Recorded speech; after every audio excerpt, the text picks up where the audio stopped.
Welcome in, ladies and gentlemen. Thank you guys for coming in. I am here with a non-Vegas native, but he is in town, and I'm blessed to have the opportunity to sit with this young rising star who has found his way out to Vegas. I am here with Zach Hirsch, also known as Mystic Zach. He is the founder of iPickWins. He is a broadcaster for Impact Boxing Series and Bare Knuckle FC, and he's currently writing a book, Fight for Influence, which dives into the influencer boxing realm. Zach, thank you for coming on. Yeah, not a Vegas native, but a lot of people call me Las Vegas Zach. Ooh, okay. Not really, but you're slowly getting there. I've been here a lot. We had the Floyd fights for a while, and I'd go out, see him train and get some pictures and stuff. And then Jake had his training camp here. And Vegas is very much a boxing centric city. You see a lot of Vegas stuff. All the biggest fights are here, so it's a very intricate, very essential part to being a boxing broadcaster is you got to go to Las Vegas for sure. No doubt in my mind, the path that you're on, you will have a home here at some point in the near future. It's just destined. But what brought you out here this time around?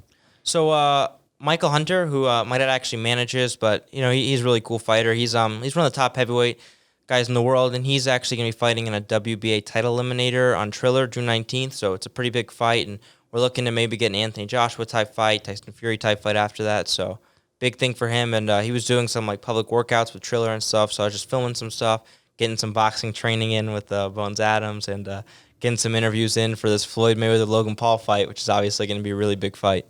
The influencer boxing thing just blew up out of nowhere. I know kind of the first one that happened that set on the map was the McGregor Mayweather fight. I was working at the nightclub at that time, and I've never seen Vegas so packed before. It's insane, but I guess it is pertinent to society because as we see, the rise of influencers in general are beginning to take a command of the audience. As for yourself, scrolling through your Instagram, you have a ton of followers. People tend to identify with you. Why do you think it is that your following identifies with you so much? Yeah, and speaking on the influencer stuff, I think this crossover stuff I mentioned, Mayweather McGregor, I think it's the future. And people are interested in the crossover stuff. They're interested in the storylines. They're interested in the drama. They're interested in feeling a part of it, right? I remember the first Logan KSI fight. I'm a huge hardcore boxing fan. Right? I know as much as anyone, but I'm also a kid. So I love the kid stuff. I'm watching them on YouTube, and they're fighting oh my God, this is perfect for me. But I think people identify with me as I'm genuine, right? I try to be myself as much as possible. I always happy, positive. I try to put out a good message, right? I don't target negatively. My interviews are very positive, upbeat. They're focused on pure boxing or pure MMA or pure football or anything. I keep it sports. I leave out the politics, and I think that's a good way to have people align with you and really identify with you. Leaving out the politics is key because it seems to seep into every industry, what do I know? Every person. I just know boxing and football, whatever. So let's give us a little bit of a background. I mean, you did mention that you're a little bit on the younger side, which is awesome to see. The access to young entrepreneurs just increases day by day with the amount of knowledge that you can accumulate online. How did you find yourself into this position as Mystic Zach? So Mystic Zach, I would say iPickWins started about less than 2 years ago, about a year and a half ago, maybe a little bit more now. And it really just started as a school project, right? I went to not really a traditional school. It's a social homeschool. So they focus on you and they focus on your passions, what your interests are. And they had always really pushed me to do sports broadcasting, sports media type stuff. And I think that was really a big part of me, very vital part of me getting into this. And when I was about 9th grade, I used to do a Facebook live show on our Facebook, and it's so bad. I might post a clip one of these days, but it's so terrible. I'm looking at a computer, I'm talking like this. I'm looking back and I'm like, oh my God. But they always pushed me. And for my summer project, they said, Zach, you're going to go to college next year, so I want you to get a little bit something so you can put on your resume and start a little project, maybe a website, a blog, a little YouTube channel, start to put some content out there so you have something to go into college. And my dad was like, yeah, it's a good idea. And he works in the internet business, so he looked through his URLs that he owns, and he owned iPickWins.com. That's perfect. So we grabbed it, and then Instagram, I'm like, let me check if it's available. It's available. I'm like, oh my God, it's great. So my first video was with Shannon Briggs, 2-time heavyweight champion of the world, and he was training with Logan Paul. So we did like a Logan Paul prediction video, which was very topical and something that, draws people in, obviously. And from there, I was able to take off. And the Mystic Zach nickname came. I used to just call myself it with my friends, like when I'd predict stuff. Because, Conor McGregor's Mystic Mac. So he makes his predictions, and he's like, Mystic Mac predicts. I'm like, Mystic Zach predicts, and it kind of rhymes. I'm half Irish, so rolled off the tongue. People liked it a lot. So I was like, yeah, that's what I'm going to be, Mystic Zach. And it seems like you've just been absolutely killing the game. I saw on your website, it said that you went on a 21-0 run in 2019. It said, I'm quoting your website, as a senior in high school, Zach was the most accurate handicapper in the world in 2019. Picked 100% of the games. Yeah, so in college football, I went 21-0, and I haven't picked a game. I didn't pick a game last year because of the pandemic, so I'm still undefeated. Wow. So that stands. Were you charging for these picks, or no, they were free? They were free. Like someone did the math. I know someone who's the vice president at William Hill, and if you parlayed like my first 4 weeks of picks, you put like $1,000, and then you bet what you won, you would have made 6 figures. So it was very real, and I'm blessed that I was able to have such a good start to help draw people in and feel connected to me. And then obviously that solidifies yourself as a sports handicapper and might allow you to charge in the future, stuff like that. And I think what really made the picks unique was it wasn't one sport, right? It was college football, NFL, MMA, boxing, tennis. It was just a lot of different stuff. I'd mix them in. And that really inspired me to kind of start my own daily sports betting site called PickWins.com. That's going to launch soon, and it's kind of like sports betting tournaments, and it's kind of in the same format that I started my picks as, where you can pick all types of different sports, you can parlay them all, and it's just to decide who's the best sports bettor. So you enter with your friends, and whoever wins the tournament is the sports betting king. I like that. You're gamifying sports betting. Yeah, exactly. with an influencer approach. I'm combining sports betting, which in Vegas, obviously huge, right? I'm combining with daily fantasy sports like DraftKings and FanDuel, kind of making it into like one thing where everyone that's in the space can enjoy and have fun with their friends. That's really cool. I had on a popular sports bettor in the city, Mozzie VS, was on recently, and he also claims to be one of the best sports bettors in the world, as Vegas Dave does, and a lot of these other sports bettors. Have you spoken with any of these other popular sports bettors? Have they approached you or anything of that nature? No, not really. They know me, but like I've talked to some people who are like, oh, yeah. I'm like, I don't really care. They can pick whatever they want, or what. I don't really need advice on the sports handicapping side. Maybe if I needed advice on like how to monetize and market, but as far as like the picks, I could care less what they think. You know what I mean? Mm-hmm. Like it's me. It's whatever I'm researching. They could all say this is the best pick ever, and I could be like, no, I don't like it. So it's a highly competitive space because you're fighting for a finite amount of resources, right? You're fighting for capital. So many people are only going to pay for a certain amount of packages. And so I know it becomes hyper competitive, and the majority of those players tend to not like each other, and they don't tend to be not very inclusive of one another, where you portray an image of being very collaborative and inclusive. So maybe you can help change that stigma surrounding very it. Positive. I try to smile on my videos, try to shed a nice light on someone's day, right? Like I don't want to be negative ever or get into any arguments or drama. So I just stick to myself, do my thing, and try to make people's days better. It's the right approach to have. What type of approach do you take when analyzing picks and coming to a decision? Are your bets more intuitive? Is it just from an internal feeling, or do you take a more analytical approach to it? You're definitely more analytical. For me, what really helps me is I have a photographic memory. So when I watch football and I watch boxing, I remember what happens, right? Which is really unique, right? Most people would have to rewatch everything. When I'm picking, let's say Floyd Mayweather, right? I've watched all of his fights. I've watched 25 plus fights of his. I remember each round pretty much, what happened, how he fights, his tendencies, what his weaknesses could be, what his strengths could be. So when he fights a guy like Manny Pacquiao, and I've seen all Manny Pacquiao's fights, I can remember it all and know Floyd Mayweather's going to win because of this, this, and this, right? And I was like, he's going to win a decision because his feet are too fast, like way too fast. Like Pacquiao's going to be chasing him, and that's what happened. So I think that really helps, especially with the football and stuff like that. I just have a huge passion for it. I literally, if I wasn't doing it, I wasn't in the space, if I was a businessman, like entrepreneur as you were before, I would still be watching the same amount of football and boxing, whatever. So I think that really helps with my picks. And I combine with analytics. I'm very analytical. I'm very cutting edge. I'm trying to use as much modern technology as I can, especially in the football space. I'm trying to look at every advanced statistic, and I think that's going to be also a very good indicator. And if both of them align with what I've seen on tape and the analytics and the stats back it up, then that's what I'm going to pick. Seems to be the more modern day approach is just following the numbers, whereas the previous generations, they were more intuitive. Yeah, right? Is you have everything you have access to is on your fingertip, right? You can Google anything, find anything on the internet, find every single statistic. I am up to date on every injury. This pandemic stuff was crazy, but hopefully that's subsided now, now with the vaccine. But yeah, it's just it's very interesting to see what sports handicapping probably used to be like with bookies and, the old school, swimming with the sharks and what you got now. Yeah, you weren't betting on Korean baseball, were you? No, but I know some friends who were. I'm not I don't really gamble, honestly. So I tell people the picks, but I don't really gamble. I mean, maybe once a year. Like I wanted to gamble on Jake's couple of fights, but other than that. Makes sense.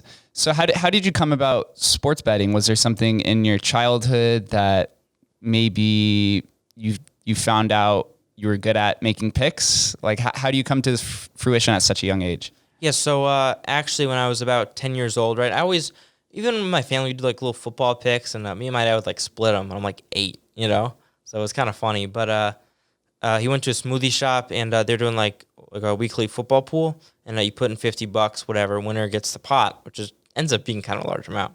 And my dad got one for him, one for his friend, one for me. He's like, hey, Zach, you should fill this out. I was like, all right. So I filled it. I looked through it. I didn't even look anything up. I just literally just did it 1 minute. I forgot about it. Went back to playing video games or whatever, probably playing Madden.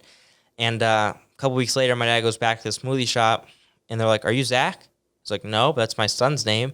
He's like, oh, he won the football pool. He's like, really? He's like, yeah, he's actually the first person to get all 16 picks right. We've never had that before. So he brought me home the money, the cash, and I don't remember what happened with it. But from there, I knew I was good at sports picking, and I knew I had a future in it. And when I did my little sports broadcast at first, I would do a lot of predictions and stuff, whether it was dunk contest, three-point contest. I just tried to do like some fun stuff. And something that I learned was that it's best to pick what you're actually really confident in. It's not good to do 5 picks a week, because I would do like little fun bets with my friends, like Madden Coins and stuff, and we would look up the spread and the lines and odds, and then I might lose one because I just didn't even feel like good about it. I just did it to like bet, and then I double it and triple it, and I'm like, oh my god, I'm a Madden gambling addict. So it's definitely good to just pick what you're confident in. Exactly. I was a big Madden fan as well. They didn't have Madden Coins though when I was playing it back in the day. I didn't know that was something that was installed recently. I guess they're grooming the younger generations for sports betting. There's so many microtransactions now. It's like you can't really play as like a casual fan, right? You got to spend like money, keep up with it, which I used to all the time, and now I don't even have the time. So I'm like, forget about it. What is your best sport, or what do you feel most confident with? As far as picking goes, my best track record is college football, right, with a 21-0 record. I love picking combat sports, though, with the boxing. I'm on a roll with the boxing, so I've been giving my friends picks on boxing and MMA. So I was like, Canelo by knockout, and then that was like plus money. They're like, thank you. And then I picked Benel Dariush over Tony Ferguson by decision, which is like plus 145. And I picked Jake by knockout, and so I'm on a hot streak with the boxing right now. And with such a large fan base that you've managed to surround yourself with at such a young age, and with a crazy record of picks, do you feel any sort of pressure that just builds up for not failing those that you surround yourself with? Yeah, probably way too much, right? Like my dad's like, Zach, relax. They're down 6, relax. Like you're fine. And it kind of makes watching games I didn't pick boring. Like, I used to get so excited for title fights, my heart would be pumping. Now I'm like, I didn't pick it. But if I pick it, I'm like, what's going to happen? Oh, my God, what could happen? And it's funny to see that difference. And I think that's probably the worst side of it. It kind of ruins the game that I'm watching because I'm so, like, focused on what could happen, the negative and whatever. And when it goes good, I'm like, We don't really get credit for it. So it's like, but if you lose, it's like the biggest deal ever, Yeah, I've been with some of my degenerate sports betting friends who are around games, and their mood completely changes with just 1 point swings, and you don't want to be around them at all. No, absolutely not. What I'm interested in is, okay, we discussed, your your recent success over all of your picks, right? You're commentating now, and you're just hanging out with people like Jake Paul. Why go to college? What is the point when you are already on this entrepreneurial track? It's a good backup plan, right? But as you know, besides that, something my parents are passionate about, my family's passionate about. My grandparents really wanted me to go to college, right? So it's something that I always knew was going to happen, and I was actually able to make Dean's List for my first year, so congrats. It's going good, and it's a little bit tough to juggle both, but I make it work. You feel like it's not a hindrance towards your progress that you're building right now? Luckily, my school really wasn't that hard for me. We were able to do like no schools on Fridays, for example. Not too many classes at once. They're just kind of longer classes. I would schedule them in the morning, and then for the rest of the day, I was freed up. So I was still able to get my boxing training in, still able to get my interviews in, and it really didn't affect much at all. I was still able to travel around because I was online. Now, if I have to be on campus, that'll affect me negatively, 100%. And which college are you going to? What did you decide to focus on? I go to Lynn University, and my major is sports management. So you want to use this career that you've built so far and get into maybe being an agent of some sort? Is that like the ultimate goal? It could be. Like my dad was a boxing manager. He still is. So that's something I could definitely get into. And I think it's just good. I just thought it was better than sports journalism just for me and what I was doing. And I think it'll just be really good when I'm applying for even like broadcasting jobs, stuff like that. I worked with the FAU's football team. I was like a little assistant receivers coach for a summer. So I think stuff like that will be good for. And I don't know, hopefully it's useful. Yeah. FAU has been getting a little bit better, but that's some valuable experience. They were to really be on good. The sidelines. The year I did it, they won the conference. So was that when Lane Kiffin was yeah, the coach? I worked under Lane Kiffin. Oh, that's awesome. What was that experience like? It was really cool. I mean, he's an offensive mastermind, so to get to read through his playbook, stuff like that is really, really cool. And I worked under DJ McCarthy, who's a really good wide receivers coach. He was a receivers coach at LSU and then won the national championship originally, so he's a very unique mind to watch film with and go over.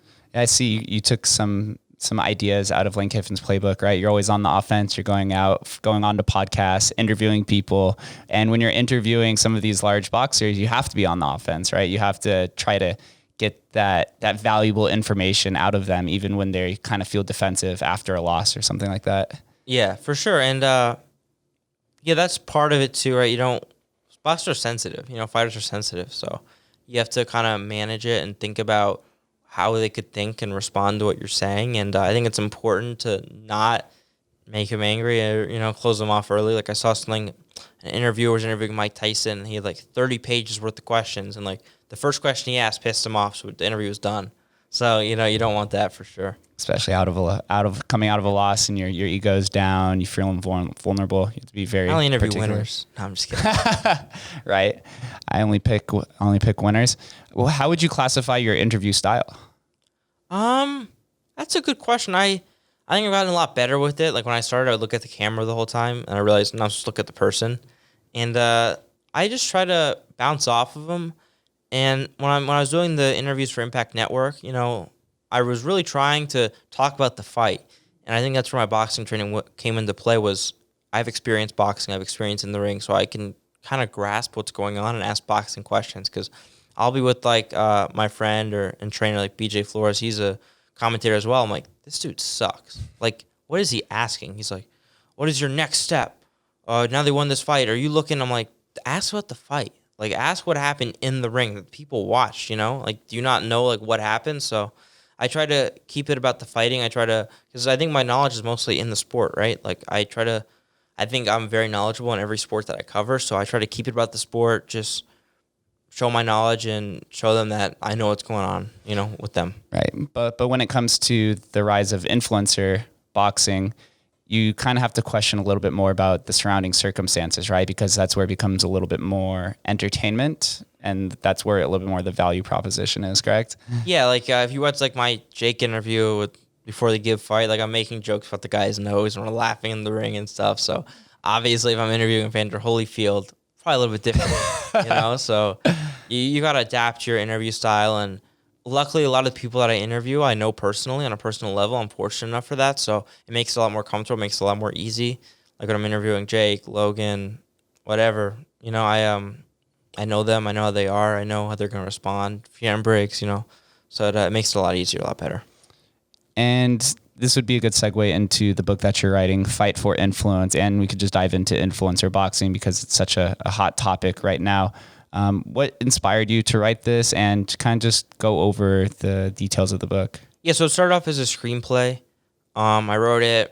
It was a couple pages, and I went over it with my dad and stuff, and it was kind of after my experience with, like, the Paul brothers, and I saw how big KSI Logan Paul 2 was and stuff like that, and since then it's grown so much. Logan Paul is fighting Floyd Mayweather this Sunday. Like, are you kidding me?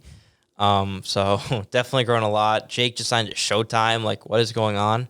And that's what kind of inspired me, and I sent it around to a few people, but now it's finally getting made, and it's going to be a book and hopefully a documentary too. So I'm really excited about it, and I think it works perfectly for me, the influencer fighting, because I'm a kid and I'm a boxing expert, so it's kind of the best of both worlds.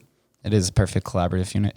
Do you feel that influencer boxing is more than just a gimmick? Because that's kind of was my perception for a long time, and even just watching it online, the most recent one, it still to me seems a little bit gimmicky. How do they continue to grow this growing industry and prevent themselves from being classified as a gimmick? It's the future of the sport, you know. These crossover fights are here to stay. What's up, YouTube? We're going to take a quick 60-second break to give a shout out to the first ever sponsor of the Guest List podcast, and it is none other than Manscaped. It's June, summer is here, Fremont Street is packed. I was out the last 3 nights till 3 a.m. It felt like old Vegas. We're getting ready to go to the day clubs, and you know, for one, as a man, we need to make sure that we are trimmed in the right areas. I'm a big fan of Manscaped. Like I said, I use the product. I'm happy that they came on to be a sponsor. But lucky for us, they just came out with a brand new product for us. And I'm going to read it off just so I don't mess up. From the legends who introduced the greatest electric ball hair trimmer ever, Manscaped is now introducing the Ultra Smooth Package, a razor and formulation kit designed for the brave men out there who like to go to the skin when they trim their balls. Your new nickname is going to be the Bald Eagle after using the Ultra Smooth Package. Here's a picture of it. Make sure you guys use the discount code, The Guest List. You're listening to The Guest List. Use the promo code, The Guest List. Very simple. You'll get 20% off and free shipping anywhere in the United States. If you're a fan of the show down here in Vegas, you know this is a must. So make sure you go to manscaped.com. Use the code TheGuestList for 20% off and free shipping. Your balls will thank you. Now let's get back to the show. The drama, the intrigue, the headlines, it's here to stay, the excitement, bringing fans in. I get more excited for these fights than I do some of these like major boxing fights, which sounds bad. I'm a huge boxing fan. It sounds bad, but the fact of the matter is they make it more exciting. They do crazy stuff beforehand. It's like you can't help but get drawn in. It's like a soap opera almost. And then we saw Mayweather McGregor. That was the first crossover event. And now we got Floyd and Logan, and Jake's fighting Tyron Woodley, and he's got a big Showtime deal. And I'm sure they'll do Floyd and Jake eventually. So I think as far as that goes, I think these guys are going to help keep in the spotlight. We got KSI too. They're kind of like the 3 horsemen currently at the moment in the influencer space. But we also got this TikTok YouTuber card coming up. We'll see how that does. I think that'll be telling too how that sells on pay-per-view if these TikTokers who can't fight are going to be able to sell a lot of pay-per-views. Yeah, you have one person that's pretty much going to be representing that social media platform. It's interesting, but you mentioned that this is the new direction of boxing because boxing was falling kind of off the cliff. Just from a Vegas perspective, the only real interesting fights that brought in tourists were pretty much just Floyd Mayweather's fights and some of Pacquiao's. But once those two were gone, UFC completely just took over the city, and you didn't really ever hear about boxing or anything like that. So do you see the return of professional boxing coming back to the limelight, or do you think that influencer boxing is going to be front and center from here on out? Yeah, probably a little bit of both, right? I think they both help off each other. And, I mean, when HBO canceled boxing, I mean, that was like the most legendary boxing platform there was, right? Like from the commentators to the entrance music to the fighters on it. It was like when you're watching an HBO broadcast, like you knew it was legit. And then when they canceled, it was like kind of a shock. I mean, Floyd started off at HBO, you know, so it was very big. It was a big moment. But since then, I think these guys have helped put it in the limelight. I think that first KSI Logan fight shocked people, especially like Eddie Hearn and stuff. I think that's when he signed him to the zone.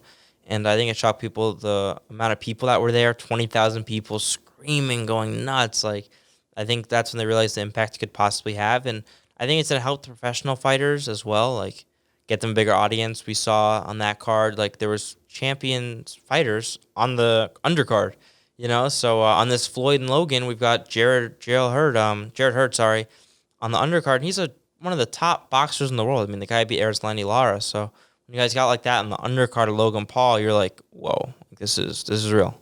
So you think an influencer and professional boxing card will be in the similar in one event at some point? Yeah, I think we're going to start mixing it all up. Showtime's got into the influencer space, grabbing Jake, and then DAZN already proved that they're willing to do it. We'll see what the ESPNs of the world do and stuff. And I think we're going to start getting these MMA guys crossing over. Football players, shout out to Cinco's fighting. So is he really? Yeah, he's fighting on the Floyd Logan card. So he's on the undercard. Interesting. So he's fighting a bare knuckle FC guy, so BKFC guy. So should be interesting. Are you interested in UFC at all? Yeah, I like UFC. Probably more than boxing. Really? Which I don't really tell people, but I get more excited about it. Honestly, like I watch every single fight, no matter what. I know every fighter, who's their trainers. I'm on subreddits all day, so I'm very much into it. Good Redditor. That's where all the good juicy details are. Honestly, on Reddit, that's where we call it the alpha, right? That's released down in there from some pseudo anonymous account that you have no idea. But for some reason, they're always right though. But it's the best to get the updated info, at least for me. So interesting. What about outside of boxing? Things like basketball and baseball. Do these interest you at all? Basketball does. It's a little bit weird doing the picks because it's like game by game basis, and baseball really doesn't. I'll probably do a finals prediction. I want to do that, but it's tough because let's say I pick the Lakers before the series started. Anthony Davis gets a groin injury. How could I have predicted that? So it's kind of weird with the 7-game series with the injuries and stuff. At least with football, it's one game. So we'll see. Yeah, football. But I'm a big basketball fan. I grew up playing it, grew up watching it. So. Do you play just basketball in high school, or do you play other sports as well? So in middle school, I was on the basketball, football. I played a little bit of tennis. But then when I got to high school, I went to social homeschool, and we didn't have like sports teams and stuff, which kind of sucked. That's when I hit my growth spurt. I probably would have actually been like good at basketball. Like I'd like beat my friends like playing AAU and varsity and stuff. So it's like kind of sucks that happened. But I still play for fun. But right now I'm just boxing. That's been the main thing for like probably a year now. Every day boxing. Probably an hour a day.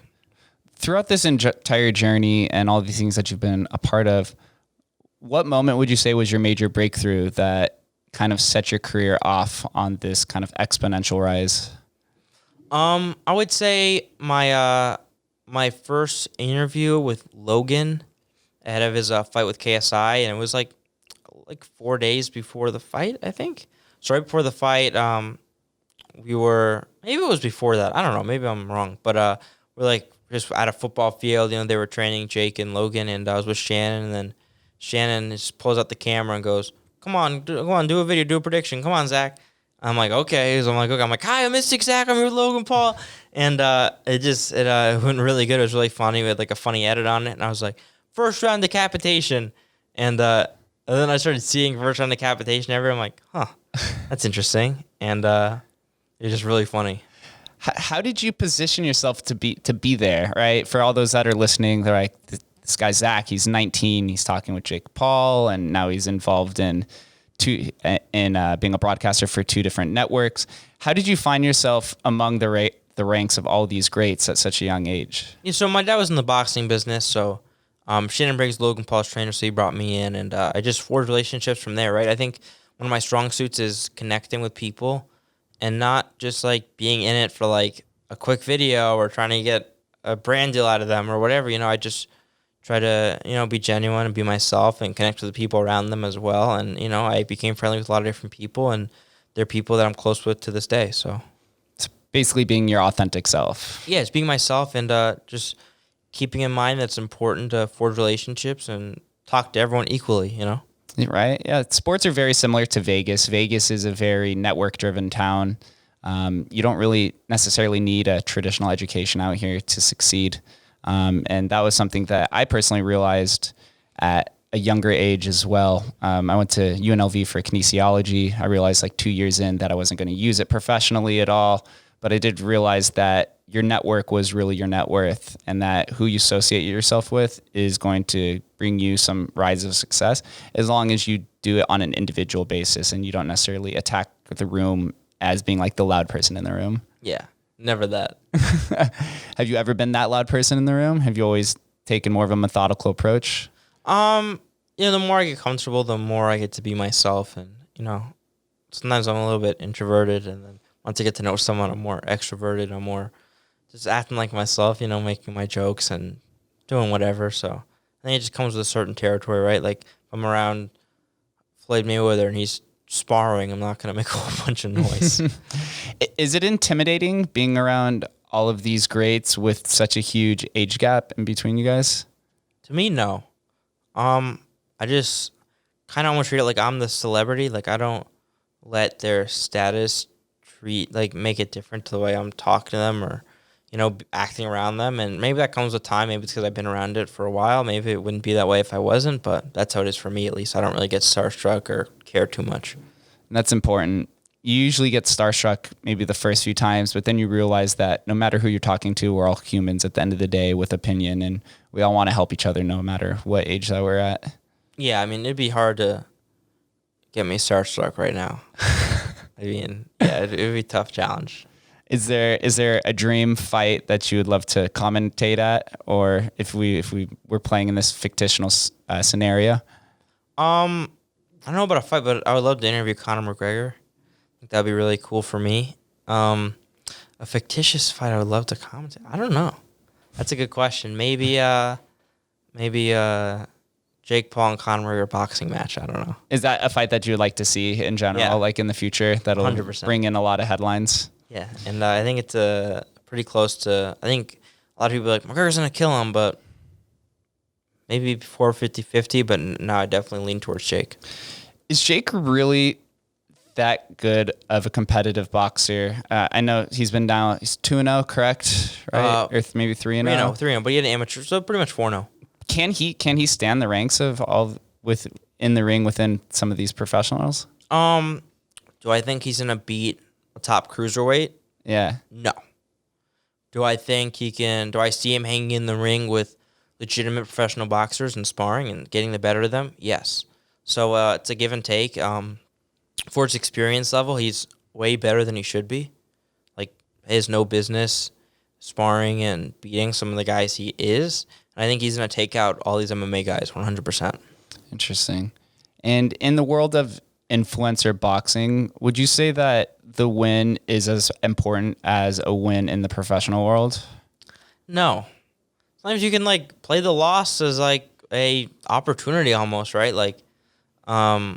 Logan lost, but it wasn't really, it was kind of a loss, also a point call. Now he's got a fight with Floyd Mayweather, where if Logan loses to Floyd Mayweather, is anyone faulting him? Is anyone oh, you suck, you lost to Floyd Mayweather, it's kind of like a win-win situation for him. Mm-hmm. So then if he's 0-2-1, no one really cares. He'll still get a big fight after that, so. And if a professional boxer was 0-2-1, they would never be able to fight again. Oh my God. They're a journeyman at that point, a bum, so. Yeah, so the professional boxers would have much more to lose by entering this space, but it seems much more to lose.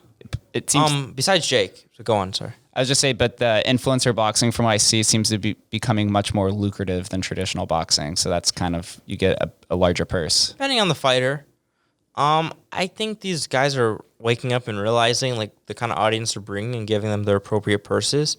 But you still got Canelo Alvarez making $35 million a fight. Anthony Joshua and Tyson Fury, they said they're going to make $75 million each for their fight. Jesus, influencer boxers are not there. We're not making Floyd Mayweather checks. Not yet. I saw your most recent IG post. You interviewed Deontay Wilder. Tyson Fury. Or Tyson Fury, my bad. Yeah, he's a huge man. What was that conversation like? He was really cool. And the video was Zachy boy, it looks like we're good friends. First time I ever met him. So, yeah, really cool. Jamil McCline set me up. He's my dad managed him. He's a good friend of mine, and he set that up for me. And he's good friends with Fury too. And I got to see Fury train. He trained for 3 hours. He's an absolute beast. So it was definitely a cool experience seeing the best heavyweight boxer in the world train, spar. He he grappled with Nick Diaz. It was really cool. That is a very cool insight. Off camera, are most of these boxers the same as when they are on camera? I've had some really good experiences. Even guys that like I wouldn't expect to be that nice were nice. Like Tank Davis, right? Like he's a guy like people are like, oh, he's a bad dude. Like you can tell. I'm like, all right, like whatever. I asked him for an interview. He's like, sure, no problem. I did it in his locker room. He was like super nice after, he took a picture with me. So boxers and fighters tend to be humble people who know what they're capable of and aren't going to like flaunt it and like flex it and like try to act tough because they already are tough. They know they're tough. Yeah, I mean, they can literally kill you with their hands. So tell me a little bit more about Impact Boxing Series and Bare Knuckle FC. I'm not familiar with either one of these. So Impact Network is it's a Christian network, right? But they're entered into the boxing space. And I think, it's interesting. Like there's no cursing on the broadcast, right? I wear a suit. So it's very professional. It's very much, and we really put on some great fights with some young fighters, some young up-and-coming fighters. And I think and now it's on cable network. So that's 91 million homes. How much can you say that about the other boxing networks? Not many. It's in a lot more homes than Showtime, which just signed Jake Paul. So when you get a network like that that's being broadcast to so many different people, I think there's a lot of potential growth there. And I'm actually going to be their lead boxing commentator from now on, which is really cool for me. It's not something I really expected. If you told me that a year ago, I'd say, wow, that's really crazy. And for BKFC, I do their fight odds, their predictions, a little bit different than the commentating, but I've also had some unique experiences with them. So both are really cool. And I think bare knuckle fighting is definitely going to be a big future part of combat sports for sure. Really? What do you mean by that, by combat sports? I think bare knuckle fighting championship, bare knuckle boxing has the potential to be at or near a MMA or a boxing level. I think it's super cool the way it is. If you look at their YouTube numbers, it's really strong. I think the people that get introduced to it are hooked onto it. They love it. You're fighting with your bare knuckles. Like, what's not to like about that? They're grabbing, holding, bleeding, teeth are getting knocked out. So it's a very cool experience to watch, especially in person. I like it a lot. I sometimes like watching it over a traditional boxing card. If they're actually fighting bare knuckles, that's more gladiator traditional, right? It's gladiator, they're legitimate badasses, so it's really cool. I would assume there's probably many more injuries though in that type of fighting. Not really. So actually, handbrakes are down compared to traditional fighting. They said the head trauma is a lot better because you're getting hit a lot less. And the only thing that's really increased is the cuts and lacerations on your face because it's a lot easier to cut someone with your bare hand. But other than that, as far as like taking damage to the head, it's a lot safer. Really? If this is so much safer, why do you think it was never introduced beforehand? It's kind of gruesome, right, with the cuts and the bloodiness. And I think it took legislators a while to realize that it is safer. And David Feldman, who is my boss at BKFC, but he's been a big pioneer in it. He was doing fights and stuff at casinos and Seminoles and stuff like that. And he's really been able to grow BKFC into a global brand that's just on the rise for sure. Wow. It's kind of funny that it's almost a catch-22. You're a broadcaster for a Christian boxing series, but then on the other hand, you're taking part or you're commenting and have some other endeavors within a bare knuckle gladiator fight. Yeah. So, I love fighting. I love combat sports. So whatever I can get. But I love both organizations. I love the product they're putting out. Yeah, man. It seems like you've been able to spread yourself through many different nuances and niches within the boxing world. Yeah. Do you know what's going to happen with your future? Are you just writing these out for the foreseeable future? Yeah, I think I'm going to do some stuff with FanMio. And FanMio actually hasn't done a boxing card yet, but they're the digital distributor for this Logan Paul Floyd fight. It was originally going to be broadcast just on FanMio, and then Showtime kind of stepped in. So that kind of got rid of my commentating interview gig, which kind of sucked. But so I think FanMio Boxing is going to be big, and they've got a lot of bright people there, and I'm excited to work with them for sure. Is this what you enjoy the most, commentating? Yeah, I love commentating. I've only done it on one card, like full-on lead commentator. So I had a lot of fun. I think it went really well, considering like what it could have been as a 19-year-old making his debut. And when you're commentating, are you the color commentator or are you more the analytical play-by-play type person? I did play-by-play. And then I'm always alongside the fighter, right? So I look to them. I commentate what I'm seeing, and then I'm like, here's so and so. Like, how do you see this fight going? He's really controlling with the jab. Was the jab one of your favorite punches? I don't know, something like that. Just an example. I try to set them up, make them look smart, and that's kind of my job, right? Is to commentate in the action, keep it flowing, and kind of divulge to my my partners. Interesting. So you're interviewing them in between every round, or right after? Not necessarily interviewing, but like during the fight, I'm just trying to set them up with questions, right? I'm trying to make them known as the professional boxing expert, not me, right? It seems to me he's really looking for that big right hand. Tell me, how important is the right hand in boxing? Well, it's really important to land the right hand. It's something I always wanted to do, and whatever. So just simple stuff like that is really important. Yeah, you want to get it directly to the point. As a host or an interviewer, right? That's what you want to do. You have to be very selfless. Not many I's and me's, more. I've done some emceeing, some hosting stuff too, so take what I can get. You're almost there. So outside of boxing and sports, what is your opinion of Vegas? You said you've been out here multiple times. This is a Vegas podcast. What do you think of the city? Yeah, I like Vegas a lot. During the pandemic, I didn't like it as much, but now we're coming back, no mask, stuff like that. So it's really cool. Yeah, I prefer to a lot of it's probably one of my favorite cities. But I'm not gambling or drinking or anything like that. So probably have a little bit different experience than most people. I'm mostly just going to boxing gyms, so it's good for that. Do you stay on the Strip, or you stay with some friends? I stay on the Strip. Mostly, right now I'm at the Cosmo, stay at the MGM. I stayed at Planet Hollywood, Caesars. So I've gotten a good taste of the different Vegas hotels. Have you been able to dive into any of the comedy shows or entertainment shows or anything like that on the Absolutely Strip? none. No? Absolutely. I guess being 18 kind of prevents a lot of that. I mean, there's some things that you could get into, but I don't even know. you're just completely focused when you come out here to Vegas. Yeah, I'm just focused on iPickWins, and before that, I was just focused on like trying to meet Floyd Mayweather. So that's been my trips or fights. I went to McGregor versus Cerrone, which was on my birthday. That was really cool. But other than that, it's mostly business centric. And have you been able to communicate with Mayweather? Mayweather, yeah. I grew up around him, so. What's he like? And I was just with his uncle. He dropped me off here, so. Well, what's he like? What's his personality like? Is he the same person as he is on the mic, as off the mic? No, he's always very humble, and he always took pictures of me when I wanted to, and was always very nice, and all around, good experiences, positive for sure. Yeah, these influencers. He definitely was helping out the Vegas economy for a long, long time. Sucks that he has to go, but it's cool that he could come back and dive into. He wanted this fight to be at Raider Stadium. Really? Yeah, but he wanted that, but they wouldn't allow. I think with the pandemic, it was tough to get the appropriate amount of seating there, so they're like, we'll go to Miami. We got DeSantis there. That's something you definitely could fill up, right? Yeah. So we'll probably see a Floyd fight there in the future. Interesting. So after you leave out to Vegas, are you headed back to Florida? Yeah. So we got Logan Mayweather.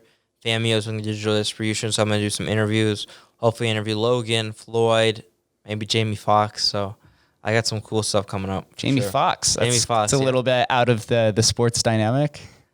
He's a boxing fan. He's supposed fan, to play Mike Tyson in like an upcoming biopic. So interesting. I know that.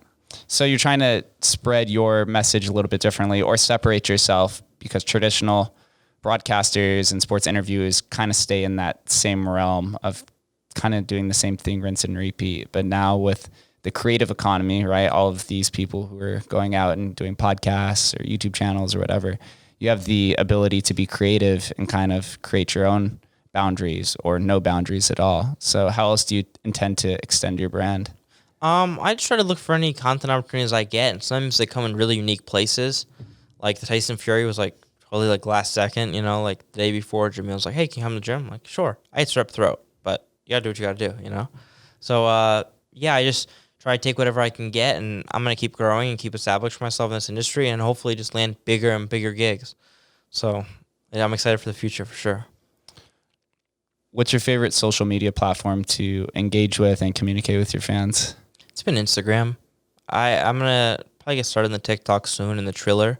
Triller's really important to me because I worked with them for the Jake fight, and I'm a big fan of theirs, so I'm trying to work with them in any capacity I can. My friend Peter Kahn is their chief financial officer. Not chief financial officer, why did I say that? Chief boxing officer. So he sets up the fights, stuff like that. And I've tried to set up some of my own fights, some of my friends and people I know. So Triller's going to be a big part of my future for sure. And in terms of the Zach Hirsch team, how have you been able to scale it since I guess 2 or 3 years ago when you just were getting started? Yeah, so now I've got Michelle doing my camera, my video editing. I've got different people helping with the PR stuff. Vito, Lee Bates helps me with like the boxing type stuff. My dad's always trying to help me. Got Famio, Impact Network, BKFC. So I got a lot of good connections in the field. Peter Kahn's helped me a lot. So I'm thankful to all the people around me who have been able to help grow myself as a content creator and as a boxing broadcaster. It's tough because when you're on social media and you see your favorite influencer out there, right? It's generally just them in the front lines, but you don't realize that all of these massive accounts have tons of people working behind them. And so sometimes it creates this like fictitious perspective that you can do it alone. But I try to portray on this message on this show that if you want to be able to scale your own brand, you can't do it alone. You need to find certain people to help you do that. Yeah, it would be tough I don't have like a Jake Paul type team, but take what I can get. More than one, man. That's something I've learned through the podcast. Ever since I just started this a year ago, I'm finally getting new team members in the next few months. And it was kind of lonely at first, but that's where you develop your own skills, no matter whatever your practice is, to kind of figure out if this is the right path for you. Yeah, for sure. That your team around you is very vital, and definitely have to have the right people around you with the similar mindset and approach, right? Like you don't want anyone weighing you down, dragging you down. So I think it's really important as well. Yeah, once you begin to scale outwards from graduating high school or graduating college, and you really utilize the internet, you really get to connect with like-minded individuals. And it isn't like those forced relationships like with your classmates, although you may have good connections with them. Right? We've been sitting here talking for 45 minutes, and I feel like I've known you for much longer than 45 minutes. But that doesn't feel that long, right? Right? But that's because we have mutual friends who connected us, but also like the internet connected us, right? Like, so it feels Vegas connected us. Yeah. It feels a lot more authentic because of the power of the internet. So it just depends on how you utilize it. Yeah. I mean, the internet has created all of my connections, right? Like without social media, where would I be? So it's definitely very thankful for it. It's definitely the future of the world, and where I'm forging 99% of my connections online. Yeah, for sure. Yeah, it's kind of how I feel too. For some of the people who are listening out here, do you have any sort of advice or encouragement to how to go about your passion and kind of how to become the next version of you? I don't know if you want to be like me. No, I'm just kidding. Yeah, I would just say to follow your passion, like you said, and I don't know, it sounds kind of cheesy. Follow your dreams. But yeah, I just like do what you're passionate about, pursue it, actually try. And if not, have a backup plan. But I think it's definitely important to put yourself out there and be willing to take the risk to do it, right? Like start that YouTube channel, start that Instagram, start the TikTok, start the trailer. You'll never know what'll happen. You'll never know what relationships you'll forge. You'll never know what opportunities are going to come up, for sure. Was there anything along your specific journey that you realize is actually a very common myth within society that you seem to progress overwards? So, for example, most people say that, I don't know, not everyone can be an influencer, or like this specific industry is really tough to get into. Are there any common myths that you overcame? Maybe that like fighters are mean. They're not. I would just say that would be like a big one, right? Like people are typically intimidated by like a professional fighter, but they've always been really cool to me, so nothing to be intimidated about. Ask for that picture. They're all very genuine for Mystic Zach. I don't know about all, but a lot. Yeah, definitely don't be scared to ask for a photo or an interview. Put yourself out there, take a risk. I agree with that. So before we get out of here, what is your opinions of the next football season? That's your favorite sport, or at least where you feel my sport. Where you feel most confident. Yeah. What is who do you think is the team to watch out for? Some players to watch out for. So the Buccaneers win the Super Bowl. They return all 22 of their starters. That's tough to That's gonna be tough, right? I'm actually a Dallas Cowboys fan. We got them week 1 at Tampa, so that's a very tough game.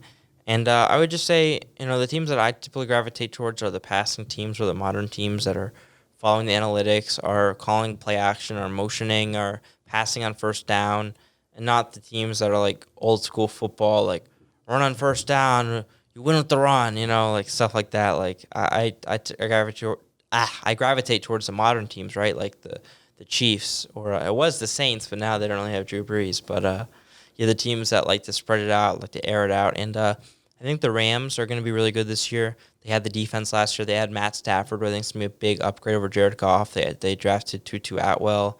They've got Cam Akers, I think, is going to make some big improvements. They've still got Robert Woods, Cooper Kupp. Gerald Everett left. They still got Tyler Higbee. The only question I have with them is their offensive line, but I think they're a team to watch out for, and they could return to their Super Bowl form. And then we got Julio Jones. He's on the move, so we got to see where he's going to go. I did see that. Yeah, that's going to be very interesting to see where he goes. How about on the collegiate level? Who are the collegiate teams to watch out for? It's always so tough. You can try to be like, oh, this quarterback's coming back, but then another quarterback will just come right out of the woodwork. You're like, didn't see that coming. Look at Joe Burrow. He ends up being the number 1 pick. Zach Wilson, the last draft, ends up being the number 2 pick. No one knew them the year before. No one ever expected them to be a first-round pick, let alone top 2 pick. So I'm sure some team will come out of the woodworks. I'm like, whoa. But most likely it'll be an Alabama, Clemson, Ohio State. Oklahoma's returning Rattler, who a lot of people think is being the number 1 pick. So maybe they'll be real good. Yeah, but if I had to pick, probably be Alabama. They're the kings. They're it. Nick Saban is very tough to compete. Nick Saban's such a king. You do have a perfect record in collegiate sports. What is the most important metric in terms of evaluating collegiate teams? I really I don't know. Like I was almost like a real life mystic. I was like, LSU's gonna go undefeated and they're gonna win the championship. I just knew it from the beginning. I kept picking them. Picked them over Florida, picked them over Alabama, picked them over Georgia, picked them over Oklahoma, picked them over Clemson. I just kept picking them, and I was like, no one's beating this team. And everyone kept picking against them. Like, what are you watching that I'm not? This team cannot be stopped. No one's stopping them. And it kept happening. So that was really cool for me. Hopefully that happens again this season. So would you say that momentum is very important to evaluating college sports? Joe Burrow was just so on fire. I'm like, no one's beating this team. You got to look at offense, defense, talent, coaching, a lot of different stuff. I mean, if he got injured, then I would stop picking them. But other than that, I was right in the wave. And now we see they're all getting drafted like so high. Mm-hmm. Jamar Chase just got drafted at number 5, and now he's teamed up with Joe Burrow, which is really cool for me. I'm definitely rooting for them since they got me that undefeated record. So I'm a part-time Bengals fan. Hey, so would you say that offense is going to reign supreme in the NFL and college football for at least the near future? Yeah, I mean, defense is very important too. I would just say the passing offense is what's going to reign supreme. The people that are passing on first down more often than not, the people that are running the play action, the people that are having motion and stuff like that, instead of just like smash mouth, H-back, whatever, like I-form, like that's kind of getting outdated now. It's spread offense. It's, you see guys like Mike Leach, who's really cool with me, but he's kind of perfected the air raid offense. And then we saw Mahomes come up through that, and now the Cardinals are getting A.J. Green and DeAndre Hopkins and Kyler Murray, so they'll be really fun. So I think that's the future. That's the air raid, the 11 personnel, the 3 receivers, and just airing it out. Why did you say that Mike Leach is cool with you? Is there anything special about him that... I'm one of the 20 people he follows on Instagram, so I'd like to say I'm kind of a big deal. Have you met him? Yeah. You have? Yeah. I met him, got a picture. He's really nice. Is he as quirky as he is on camera? Yeah, he's funny. He's really funny. I saw him speak at the MIT Sloan Sports Analytics Conference in Boston, and I was so excited to see him because I'm like such a huge fan, and it was really cool. What was that conference? It was so it was basically a sports analytics conference, which was really cool for me to see. It had all types of people from all types of sports, basketball, football, sabermetrics, just all types of different cool stuff that I got to learn and that I took with me in my sports handicapping. Oh, so that's more about more nuanced stats or maybe more in-depth analytics? Analytics, yeah. Advanced stats was pretty much what it was all about. I mean, we had some guys like Stephen A. Smith there, those types of guys. It was really cool. I got to meet Larry Fitzgerald too. A lot of cool stuff happened. That's awesome. Yeah, I didn't know that MIT hosted something like that, but I mean, Yeah. it makes sense that fun, MIT too. would house that. If anyone's interested in sports analytics, I would definitely go. I mean, this last one was canceled because of the pandemic, but the next one I'm gonna go back. It was really fun. Is it open to anybody to go? I don't know. It wasn't an invite. I think so.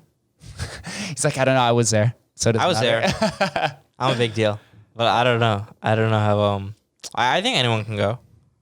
I mean, I wouldn't go if you don't like sports. That would be really dumb. But other than that, Man, I'm excited for this football season. I'm excited for. I grew up a Raider or a Broncos fan my entire life, so I'm. they're rivals with the Raiders. Yeah, I know. So once the Raiders moved out here, I was like, wow, could have been any other team. I probably would have switched over, but I was like, I can't switch over to the Raiders. But I'm Yeah, excited the Broncos don't have a quarterback. Yeah, we've been missing it for quite some time. Maybe you guys will get Rodgers. I hope so. That's what I was praying for. We have the second largest cap space, so they definitely have the room for it. If that. Yeah, last year I was I actually liked the Broncos team. I liked their defense a lot, but didn't quite work out. But their defense should be good with Von Miller coming back, Bradley Chubb, Bryce Callahan. They signed Kyle Fuller, a lot of other guys, so they should be pretty good. Yeah, we typed Justin Simmons, maybe the league's best safety. He's so good. Yeah, he's such a boss. Yeah, I'm excited for that. I'm excited for Allegiant Stadium to finally open up and Vegas can finally be. I'm excited to in go full to a force. fight there. At Allegiant Stadium. Yeah, that'd be really cool. I don't know if I'm gonna go to a Raiders game, but I'm definitely gonna go to some fights there for sure. It's gonna Maybe be they'll do like a McGregor fight there. We'll see. cool. Zach, I have one final question for you. I ask everyone. We kind of touched this a little bit, but what does Las Vegas mean to you? What does Las Vegas mean to me? I would just say, bright lights, action. Like, it's kind of like a Showtime city, right? Like, when you get here, you know you're in Vegas, right? It's a unique atmosphere. And yesterday, I was like, I walked from the Cosmo to Caesars, and I kept getting lost. So I kind of got to see a lot of Vegas, and then Mickey Mouse kept asking me for pictures. I'm like, no, I'm good. And like girls were like almost naked because I'm like, no, I'm good. I'm not paying you to take a picture with me. Like, stop. And but there's beautiful fountains, beautiful hotels, there's a beautiful atmosphere, and you can't mistake it for any other. You know, It's a beautiful. what happened in Vegas stays in Vegas. It really does. Where do I send all of the listeners and viewers to follow you along your journey, or anything else that you'd like to know? Oh yeah, so I'm on Instagram at iPickWins. It's kind of my main thing. I'm trying out the YouTube stuff right now. It's going pretty well. I'm gonna have a lot of fight-centric stuff coming up this week. I got a lot of good interviews while I was in Vegas. Some unique insight into some different stuff. So be on the lookout for my upcoming content for sure. Everything will be attached in the show notes below. Zach, thank you for coming on and doing this.